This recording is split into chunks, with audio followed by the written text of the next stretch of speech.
Olá, meu amigo da TV Novo Tempo, você do programa Reavivados por Sua Palavra, que acompanha através da internet, no canal do YouTube. É sempre muito bom estarmos juntos para conversarmos, para ouvirmos a voz de Deus através da Bíblia e, é claro, para ler a Palavra de Deus. Hoje nós estamos nesta jornada do livro de Jeremias, estamos no capítulo 26. E eu quero desafiar você a não se esquecer de ter o seu momento com Deus, de oração, de leitura. E lembre-se também de ter um momento com Deus, com a família. É importante orarem juntos. Pai, esposa, pai, mãe, filhos, juntos buscando a direção, a presença de Deus a cada manhã, ou a cada dia, de noite. Isso é muito importante. E para nos termos sabedoria, para entendermos a palavra de Deus, eu quero orar com você agora mais uma vez. Bondoso Deus e Pai, dá-nos a Tua sabedoria para entendermos a Tua palavra. Nós oramos em nome de Jesus. Amém. Bem, o capítulo 26 de Jeremias, nós encontramos alguns temas interessantes. Por exemplo, do verso 1 até o verso 6, Jeremias é enviado por Deus ao templo, onde ele deveria transmitir todas as palavras de Deus que envolviam promessas, envolviam ameaças também, exortação, para que o povo se arrependesse. Nós encontramos, por exemplo, lá no verso 8, que os sacerdotes e profetas, eles determinam a morte de Jeremias, por entenderem que a sua mensagem a respeito do templo e da cidade não provinha de Deus. Dos versos 12 a 15, Jeremias se defende e ele diz que haveria esperança caso houvesse arrependimento. Sempre essa é a mensagem de Deus, né? Arrependam-se de seus pecados. No verso 18, Jeremias é posto em liberdade diante dos exemplos de Miqueias e de Urias, que, no caso de Miqueias, no exemplo de Miqueias, redundou em arrependimento e, por consequência, no perdão de Deus.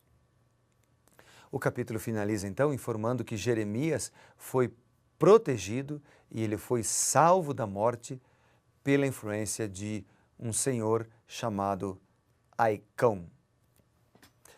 Bem, aqui está um esboçozinho, uma vista geral deste capítulo, que é o capítulo 26 de Jeremias, né? Aqui Jeremias é ameaçado de morte, mas Jeremias também é preservado pelo Senhor. Deus cuida dos seus filhos. Deus cuida de cada um de nós. Este capítulo deve ser estudado junto com o capítulo 7, porque ambos eles falam do sermão corajoso que Jeremias pregou no templo. A mensagem de Deus é para que o profeta fale tudo quanto Deus lhe mandar. Jeremias não alterou a mensagem, mesmo correndo risco de morte. E eu queria dizer para você que, por mais que a mensagem da palavra de Deus talvez mexa com seus costumes, mexa com seus hábitos, ou até cause uma certa dificuldade de relacionamento com algumas pessoas próximas a você, lembre-se, sempre é melhor andar nos caminhos de Deus. Sempre. Porque Deus cuida da gente, porque Deus quer o melhor para cada um de nós, porque Ele promete bênçãos, não maldições, e porque Ele vai abrir as portas e o caminho por onde nós devemos andar. Ok? Os falsos profetas, no caso de Jeremias, eles pregaram o que o povo queria ouvir. Porém, o verdadeiro profeta pregou o que o povo precisava ouvir. E é isso que faz a diferença. Dos versos 7 a 9, aqui em Jeremias capítulo 26, é interessante porque os sacerdotes, assim como os profetas e o povo, eles rejeitaram a mensagem. Eles criam que o mesmo Deus que habitava no Santo dos Santos lhes entregou Jerusalém e jamais permitiria que os pagãos tocassem naquilo que tinham como mais precioso e santo. Ou seja, eles cometeram um erro, comum ainda hoje, de confundir pretensa santidade de um lugar ou até de um objeto com a santidade pessoal. Nada substitui a nossa devoção, nada substitui a nossa comunhão com o Senhor, nada substitui a nossa fidelidade a Deus. Deus chama a cada um de nós para sermos fiéis.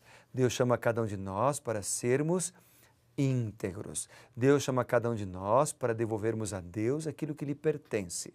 Deus chama cada um de nós para entregar a Ele os nossos dons, os nossos talentos, os nossos recursos. Mas, acima de tudo, Deus chama cada um de nós para entregarmos a Ele o nosso coração, a nossa vida. Aqui em Jeremias capítulo 26, versos 12 e 15, Jeremias se defende. Ele diz: o Senhor me enviou. No versículo 12, falou Jeremias a todos os príncipes e a todo o povo, dizendo: o Senhor me enviou a profetizar. Deus havia enviado ele. E aí no verso 13 ele diz: agora, pois, emendai os vossos caminhos, ou seja, corrijam os vossos caminhos e as vossas ações, ouvi a voz de Deus. Aqui está um grande apelo do profeta e de Deus para cada um de nós também hoje, não somente para aquele povo, mas para nós. Ouvir a voz de Deus. Cada vez que a gente lê a Bíblia, cada vez que a gente faz um estudo bíblico, cada vez que a gente toma uma decisão, e talvez hoje você precise tomar uma decisão, Deus está chamando você, Deus está tocando no seu coração, Deus está tocando na tua vida nesse momento, dizendo: filho, ouça a minha voz. Quando nós ouvimos a voz de Deus, nós somos ricamente abençoados. Eles estavam, o povo, os profetas falsos, estavam em perigo e Jeremias queria salvá-los. A mensagem do verso 15, por exemplo, é que se o povo matasse, eles seriam culpados de sangue inocente. Prefiro ser um servo fiel morto a ser um servo infiel vivo. Essa era a mensagem de Jeremias. E essa deve ser a nossa mensagem também. Preciso ser um servo fiel morto do que um servo infiel vivo. Porque a infidelidade gera condenação, mas a fidelidade gera bênçãos para esta vida e para a vida eterna. Fatores que colaboraram para a libertação do profeta em Jeremias 26. Versos 16 e 17 diz que os príncipes alegaram que ele não era digno de morte. Ele tinha falado em nome de Jeová. E isso alterou a decisão do povo, que até então concordava com a morte do profeta. Dos versos 17 e 19 aqui, você vai ver que os líderes desafiaram o povo a aprender com os sucessos e os fracassos do passado. No verso 24, aparece a figura de um senhor chamado Aicão. Aqui diz o seguinte, verso 24. Porém, a influência de Aicão, filho de Safã, protegeu a Jeremias para que não o entregasse nas mãos do povo para ser morto. Deus nos dá influências. Todos nós influenciamos alguém, ou mais ou menos pessoas, em menor ou maior grau, em maior ou menor quantidade de pessoas podemos influenciar. Então, por exemplo, há pessoas que, pela sua liderança, pelo seu cargo, pela sua posição na sociedade, ou na igreja, ou na empresa, ou em uma escola, ou em uma instituição pública ou privada, pela sua posição, influencia muito a outras pessoas. Mas todos influenciamos. Um pai pode influenciar seus filhos, um filho pode influenciar seus amigos. Todos influenciamos. A pergunta é: que influência nós estamos exercendo sobre as pessoas que nos rodeiam, sobre as pessoas com as quais nós convivemos? Qual é a influência? É uma influência positiva através das nossas ações e hábitos de vida?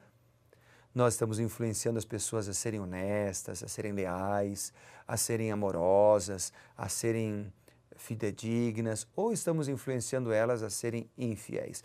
Como tem sido o seu estilo de vida e que tipo de influência você tem exercido? Por outro lado, você poderia perguntar também, com quem você tem andado? Ou seja, que tipo de influência você tem recebido de outras pessoas? Há um ditado muito comum que diz: diga-me com quem tu andas e dir-te-ei quem tu és. É claro, esse é um ditado verdadeiro porque nós não só influenciamos, mas nós também somos influenciados.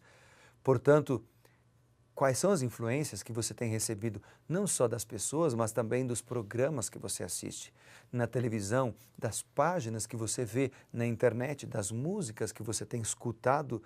Qual é a influência que toda esta pessoas e redes, e internet e meios de comunicação tem exercido sobre você?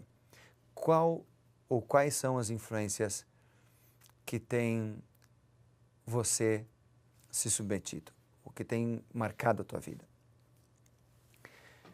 Aqui nós vemos no versículo 24 que Aicão, pela sua influência, salvou a Jeremias. Jeremias foi salvo da morte e ainda teve cerca de 17 anos de ministério depois.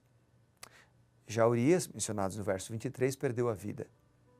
Nossa fidelidade a Deus pode nos levar até mesmo a perder a vida.